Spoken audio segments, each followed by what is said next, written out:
So the Holy Spirit was also responsible for reminding the disciples all the things that Jesus was telling them, and they just didn't get it.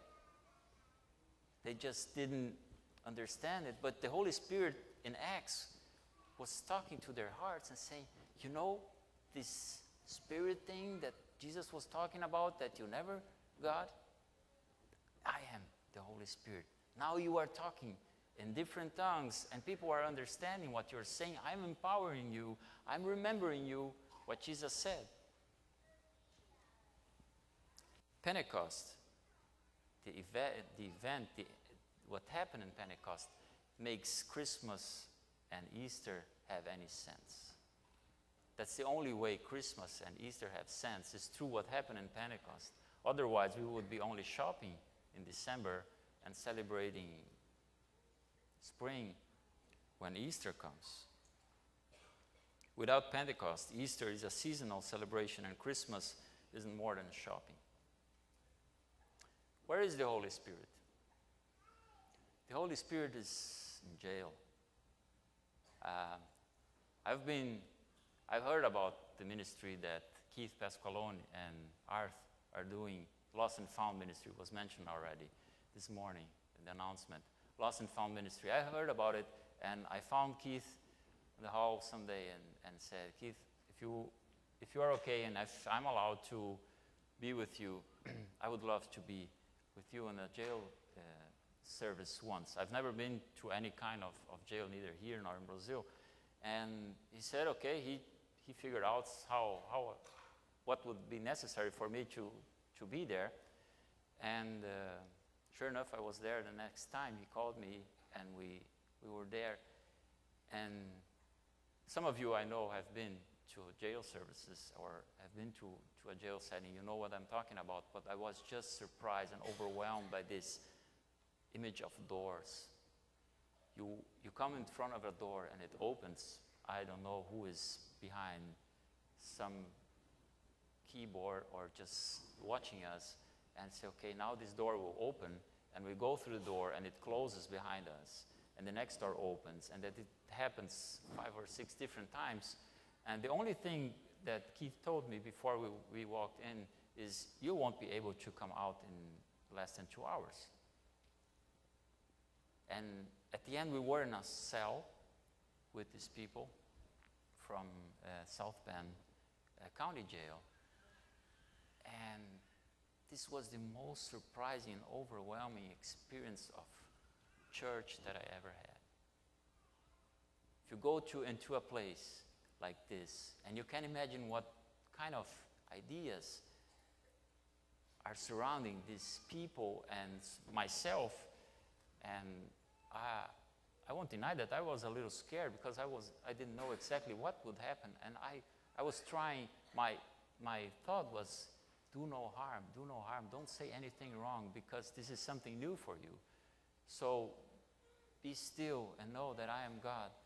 And we were singing, and we were reading the Bible, and we were praying, and all of a sudden, I don't know how big the risk was, but Keith looked to me and said, what are you thinking right now? And I said, this is church. Because where 2 or 3 are gathered, Jesus promised he would be there. And that was one of the most surprising places where I found the Holy Spirit. He was right there. Thank you for supporting this ministry. I've been there 2 more times after that. And I want to be there every time I'm able to, until December before we leave, because it's just a place there I can learn so much. Let me tackle this whole issue of the Holy Spirit from a different angle. Last spring break, we were to Florida, Orlando, as a family. And we heard that the Discovery would launch there on Monday. It was the 6th at 6:21 a.m. So I thought, well, that must be something interesting to see the Discovery launch. And I heard there would only have 3 more until the whole program of the space shuttle will be shut down. So I said, well, that must be interesting. And so we were there on Monday, 6:21 a.m., completely dark before sunrise. On Titusville, it's the riverside, And we could see a very tiny little thing. I could zoom it in with the camera and be sure that that was the discovery. And we were there waiting, hundreds of people sitting close to the river waiting for the discovery to launch. And somebody had a TV set and we could listen to the countdown. And I was filming this little tiny light that could be anything, but I knew it was the discovery. And all of a sudden, this huge explosion, this unforgettable image of light. I mean, if you see the pictures, it looks like sunrise, really. And everybody where we were seeing this, just, whoa. Almost 20 seconds later, because we were 6 miles apart, we could listen to it, to the rumble, and feel it. And everybody goes, whoa, again. You know, the word for spirit, for the Holy Spirit in the Bible in Greek is dunamis. And it should remember you the word dynamite. So the Holy Spirit is power. And the day after we saw the discovery launching, we were at NASA, and I saw the interview of one of the astronauts, and he says, that's something amazing. You're sitting in something that the man made that weighs 200 tons. 92% of it is explosive. It's not flammable, it's explosive. And somebody will light the match. And we were in a simulator at NASA, and it's really scary. We knew nothing were explosive in that moment. But that's power. And the speed increase of that thing, you see it, and it goes like this, and all of a sudden it disappears because it just accelerates extraordinarily. And they accelerated up to 3G, and then they go off the throttle for the comfort of the astronauts.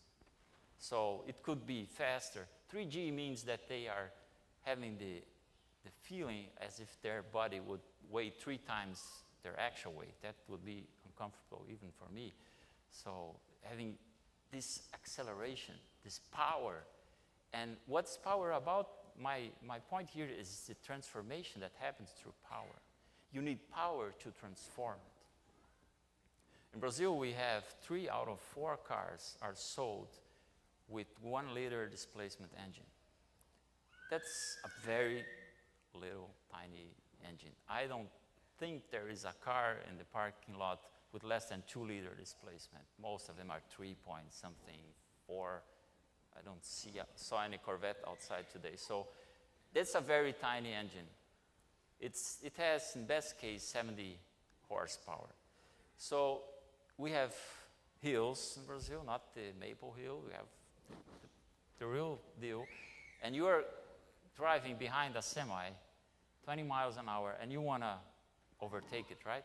And you turn off the light and shift manually once or twice, and you hit the throttle, and the only transformation you experience is the noise changes. There's nothing else happens. Because you don't have power. And then you go to the left lane, and there's another semi coming, heel down, right? And okay, I don't have power enough to transform these things into anything. So you need power to transform, right? Can you compare the power of the Discovery? They estimate it has something like between 12 and 37 million horsepower. So that transforms things. And you have a small engine, or maybe you tried it with something different, and you know what I'm talking about. You need power to transform.